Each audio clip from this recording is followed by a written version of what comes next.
Okay, everyone. What's up? It's JROCK Onsen time again. It's been a long time at this point. I'm joined by Nexus. Hello. Hello, Nexus. Oh, and hey, it's NBT. Quack, let's take a bath. Oh my fucking god, I thought after all this time you would have forgotten already. I'm Maza, as always. So it's been a while. A lot of stuff has been going on behind the scenes for us. But yeah, we're back again and hoping to continue with our monthly schedule. New feature, we have a way that you can leave us a voicemail and we can take questions on air, or however you want to call it. So we'll leave some information for that in the description, and for the actual post on JROCK News, there'll be some information as well. But actually, you can just go into anchor.fm/JROCK News, and there's a button there where it says like send voice message. That's so much easier than I thought it was going to be. So yeah, if you want to send us any questions on or comments on whatever the topic was on the month, then the next month hopefully we can feature you, play your audio, and then discuss a little bit of what you had to say. Maybe tell you why your opinion is better than ours, or worse, you know. But opinions are opinions. But with that, let's just jump into our topic for the month, which is never meet your heroes, is what everyone always says. So this is the JROCK edition. What do you mean by that? Okay. So everyone says never meet your heroes, which what they mean by that is like if you have a view of like somebody famous in particular, and like, you know, you build them up in your mind and everything, and then you finally meet them and then they're like a dick, then it ruins everything. So some of us have been lucky enough to meet some of our quote unquote heroes. So I wanted to talk about that. Mm-hmm. That's why I prefer waifus. They don't change. 2D never changes. Mazo, I guess you had some encounters recently in Japan, because that's where you live now. Yeah. Just for a little bit. not to get too into it, but yeah. Actually, I got to do the interview with DEVILOOF, which was fucking phenomenal. So the one thing I will say about the whole never meet your heroes phrase, idiom maybe, is I don't believe it. A lot of people think like, oh, if you meet somebody famous, they'll be a dick. Like there's lots of instances of like baseball players and stuff where they're just like fucking awful. And so far, with having met DEVILOOF specifically, they were like the chillest dudes ever. Like I was even on their Twitter because they were just like, oh shoot, Ray's getting changed. Like, okay, let's just film the video with this weird guy from JROCK News. And I got to stand there like some kind of freaking loser, and they just, you know, put up with my shit. But they were super cool. It was something that I thought would only happen if I had cancer and had the Make-A-Wish Foundation fly them out. Okay, alright. And here you are on DEVILOOF's fucking Twitter. Screaming cancer, that's something. That just happened like on the whim too. Like it wasn't even planned or anything. Yeah, no. Ray just needed to go change, so they were just like, "Oh, we need to film our promo for the next show," and they're like, "You look like you're ready." Hey, you random guy, you there? You look like a gaijin. That's so fucking random. Yeah, I mean, gaijin points. Gaijin points? Yeah. Is that a thing? I'm pretty new out here still. I just made it up. Oh, okay. I was gonna start asking around, but I mean, after that, I did go to Metal Square recently, which was a bunch of different bands. I think it was 12 bands altogether. It was like half Visual-kei, half just like straight J metal, and I ran into them in a hallway. Specifically, I ran into Daiki and Kanta. And Daiki, like, immediately was like, oh, shit, it's you again. Thanks, man. And he, like, gave me a hug, and I was like, oh, my God. And Kanta was like, hey, man. So they do remember me. I mean, we did see them twice that week, actually. We saw them at the show and then at a signing event for their album Oni. Okay, Nexus, do you have any input? Have you met any of your heroes? Not really, no. I mean, like, what? I met Mana. So Mana's like not really one of your... I met Mana, but it's not like he was saying anything, you know? Well, yeah, that's kind of his fucking thing. What, you... I guess never meet your heroes, huh? Because then they won't fucking speak to you. I mean, I was expecting that, so it wasn't like a disappointment. I was But going that's a into it, total like different deal. Like I know. it's what kind of like artist doesn't speak to you? Mana. Yeah. Mana. Literally only mana. Probably. But I mean, it's his thing. So Yeah. Yeah, I totally understand that. it would probably be more upsetting if you were meeting up with an artist that you were like expecting to speak to you, and they were like, "Nope, fuck you, not saying a word." Considering that he's not even speaking like on television and stuff. Yeah. So Well, I mean, sometimes he like mouth things that Really? you can kind of attempt to decipher from the movement of his lips, but it's like not always. shut the fuck up. Yeah, it's always in English. Leave me alone. It's always in English. But like, yeah, he doesn't talk. Yaro. Yeah, sure. I know it was actually. I probably could have been a better encounter if I didn't spend half of it crying. So that's something. Wait, like crying tears of joy or like out of Yeah, fear yeah, or or like- something? I don't know. It was Fear? half tears of joy and half tears of stress because I was meeting freaking man after 10 years of being his fan. So I was very stressed out. Oh. How did I'm he very- react to the tears? Not at all. Not at I'm all. pretty sure I was not the first person he saw crying in those 2 hours. So that's probably he was like, well, people be crying in here. How many were crying? Like, and how many people were there? I spent quite a while in that queue, and I saw so many people exiting that room like in fucking tears. So many people were crying. Would you say it changed your view or feelings towards Mana at all, or like had any effect? Partially, but not like his attitude. I the only it's gonna be super weird, but the only thing I was surprised was his size, physical size, because he's so freaking small, and I was somehow expecting him to be bigger, but he's not. He's so tiny. He's so tiny. You know, I will say that I'm never surprised by the size of the artists I've run into, just because throughout my life, pretty much everyone's smaller than me, so no one's ever like shockingly small. Yeah, but like, you know, if you just like look at Mana in pictures and stuff like that, he's this like larger than life figure, and he's like, you would expect him to be very. But that's how they portray like these kind of artists. Like they yeah, but make he's them so look, small. but they try to make So them small. look like big and like a big deal. Yeah. So The only stuff big about him was his shoes and his hair. you can't follow up with that. You have to say like he's like you know. Wait, what? What total hunk of largeness he was. Oh my freaking shit. Okay. So we've established that you were surprised by Mana being small, but I mean, there's a lot in that package, if you get what I'm saying. I mean, like talent-wise, not like. I know Anyway, what you're saying. yeah. See, we get it. So, Yeah. would you say you regret it in any way? Because that's kind of the big thing. A lot of people say, like when they meet somebody famous or somebody that's their hero, is they regret it because maybe it humanizes them too much, or maybe it's even that they were a dick. You know? It Yeah, did like have you. like a humanizing effect, but I don't think I regret it. I'm glad I met him. Wait, so why?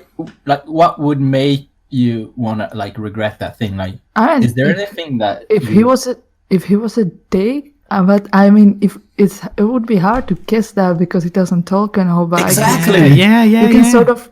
I guess you can sort of like feel positive or negative energy out of people. And if I was feeling a lot of negative energy, I guess I would be upset. But this whole shit got me thinking about like I never met like Dylan Gray in person. But since they've been coming to Europe and I've seen them a few times, I think like the humanizing aspect is better than viewing somebody as a god, because thinking back about to all the times that we have seen die drunkenly stumble into the tour bus after the concert, it made me like him more. Okay. I get that. Like seeing that more human, just laid back kind of aspect is nice in a way. Yeah. But So I've I was gonna go to you met, actually, NVT. But so many years ago, I actually met. we interviewed Girugamesh. So I was hold on. Yeah. Girugamesh. Okay, go for it. Okay, yeah. Okay. So I was already a big fan of Rio, the drummer, and basically the composer. So once I met him, he was basically speaking English to me like fluently.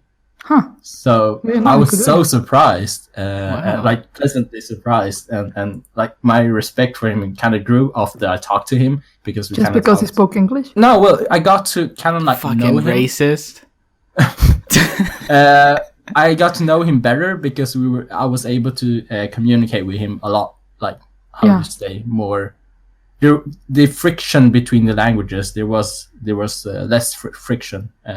That's Like- freaking... Yeah, What has he been doing? definitely, and I feel like that's something that we look for. Not us when we do our interviews, but even before I was a member of JROCK News, reading interviews and stuff like that, that was something I looked for, seeing that kind of more human aspect of the band and the band members. It's I mean, the easiest way to put it is that it's nice to see. But it's also like sometimes when you find, like we have similar interests, like that's really cool because, again, a lot of times they're people we look up to in a way or for a certain reason. And it's nice to see that there are some similarities like, we both like this. That makes sense why I think the band is so great. It's not really self-affirmation, but it's kind of affirming something to yourself regardless. But it's like it kind of brings you closer to them. Yeah. It gives you a connection to them. Yeah. And I mean, especially today more than ever with, how everything's getting more and more political. Sometimes there's, famous actors or whatever, and you may like their films and then you find out they view things completely opposite of you. And then you're like, I don't like that guy. But how much can you let that get in the way of the art form, But you have people like in your life that don't share the same political view, right? Yeah, but I don't, it's not that I don't care. It's that I don't let it bother me too much unless they're like super crazy about it. Like I have one friend who I don't talk to anymore because every chance that the guy gets, it's like, see things my way, okay? And it's like, can we just play Smash Brothers or something? Yeah, that's like a very toxic kind of environment. But a lot of times, especially, with fame, especially recently, people view their notoriety and fame as now it's their responsibility to push some kind of viewpoint. And that's one thing I'll say with the, artists that I've met so far. They're just like, this is my work, this is what I do, in my free time I do this, and they never get weird about anything. Have you... now it got me thinking, like, have you ever noticed that if you compare Western artists to Japanese artists, the pushing an agenda with your fame is like literally a Western thing? You mean you don't see that in Japan? I don't think I see that in like many JROCKers, like Twitters or some shit, like pushing a political agenda. No, I think that's a good thing. Yeah, Because, of course it's a good thing. It's yeah.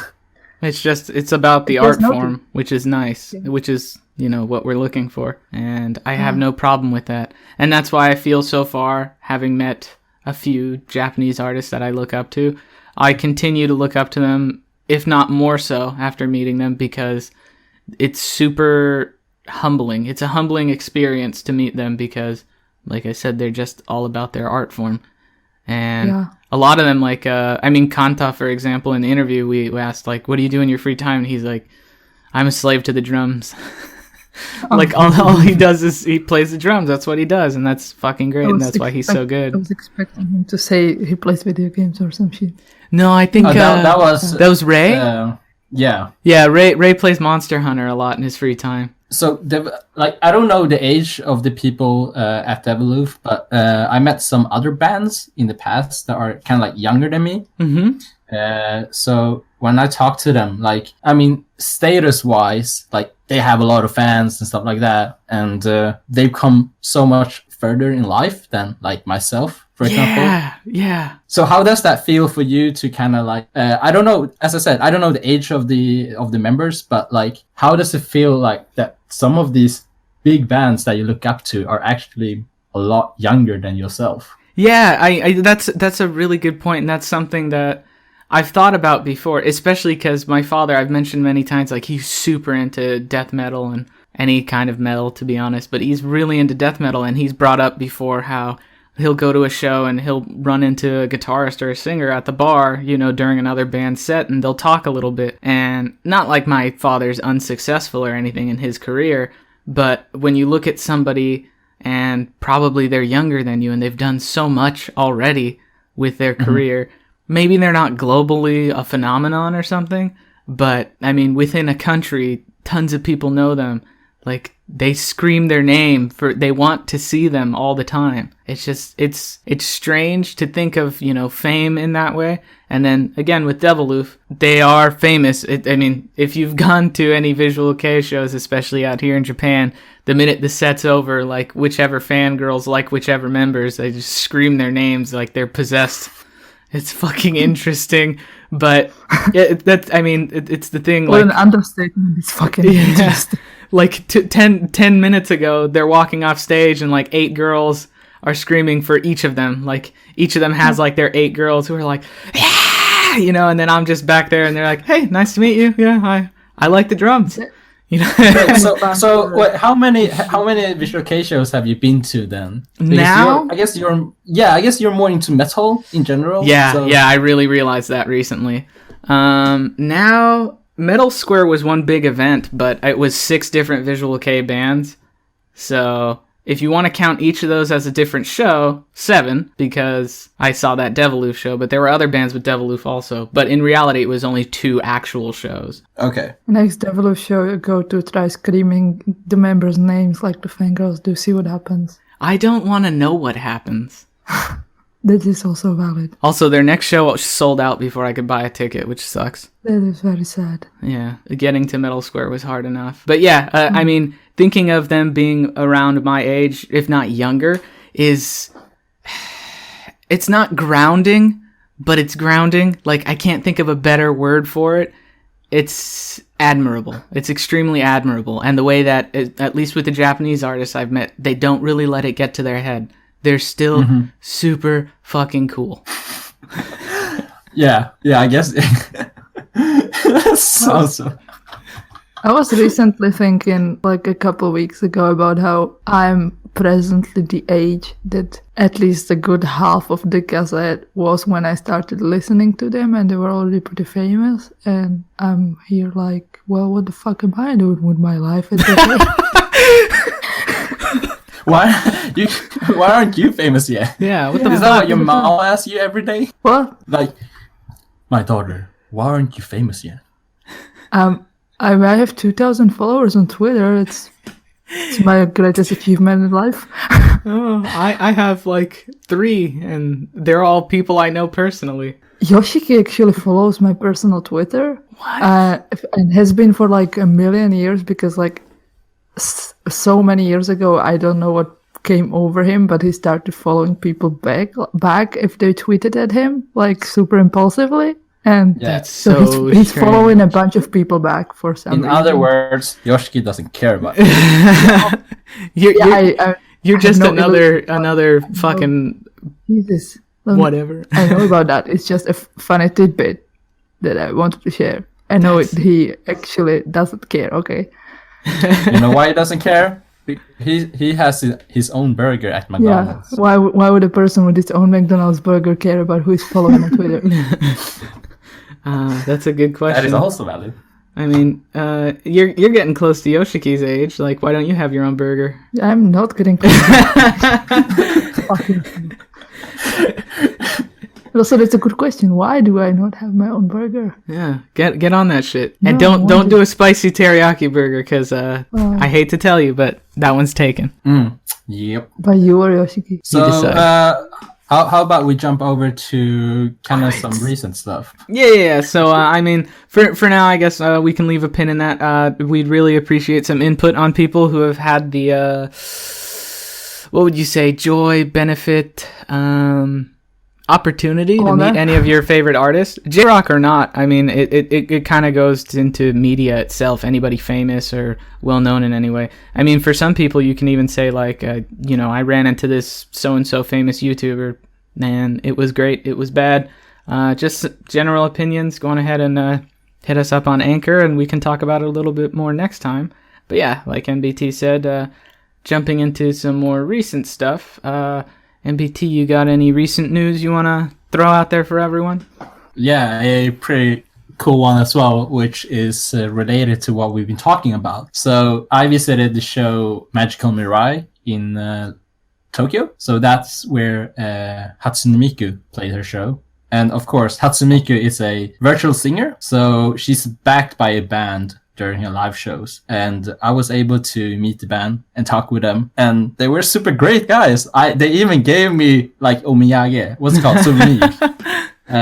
So that was really good. I was like, am I monoski? They were like, oh yeah, take this too. I was like, oh shit. So they were so nice. Really nice. Yeah, so you can actually read the interview right now. It's on our website, jrocknews.com. Do it. Really now. Yeah. It's always funny when they're like shockingly nice. Like like you know, with this whole topic, a lot of times we expect something. Even though we build these people up in our heads, we expect something. And then when it's just like not even the complete opposite, but like extremely nice, you're like, whoa, dude, like I'm here for you. It shouldn't feel like the other way around. But Nexus, do you have any little bits of recent news you want to throw on the pile? Yeah, if this goes out in like the next week or so, Don't worry about when it goes out. Mikharu is currently doing a tour in Ukraine, out of all places. Like, what? Ukraine only, and no other countries, literally. That's only awesome. It's super weird, but good on him. I mean, if you can have US tour, then you can have a Ukraine tour. Yeah, it's like... I'm sorry, what? Are you saying Ukraine and US are equal in some way? Ukraine is better than the US, fuck you. No comment, I decline. And the other quick bit that is that Maleficent is currently out in theaters, and apparently Miyavi's in it, and he looks really hot in it. So if you want to see Miyavi look really hot and horny, quite literally with horns, go see that. So is he like a demon? Yeah, or he's an angel? He's the same kind of thing that Maleficent is, whatever that is. I don't know. Yeah, I don't know what that is, because I don't really watch the like Disney movies. The horny winged people, whatever those are, he's one of those. Yeah, me too. Yeah, okay. You know, I will say that's one thing that has been a little surprising to me is, you know, even out here in Japan, they're advertising that film like crazy because it's Disney, and Disney is a big deal out here. Yeah. None of the fucking advertisements have Miyavi on them. They should. He looks really good in that thing. Yeah, he Maybe looks great. He's in there for like 2 seconds. I don't know. It's just super strange how they're just like, nope. Here's Angelina Jolie and the other people in this film, except and literally not the one. You guys don't even watch the movies as well, so you don't even know how big his role is in that movie. It's massive. Did you see it already? For me. Did you see the trailer? The first trailer where he was like blurry in the background. He was basically like 10 pixels. Oh, that's more pixels than I've ever been on you know, national television. Is what I'll say. You've been on DEVILOOF's Twitter account.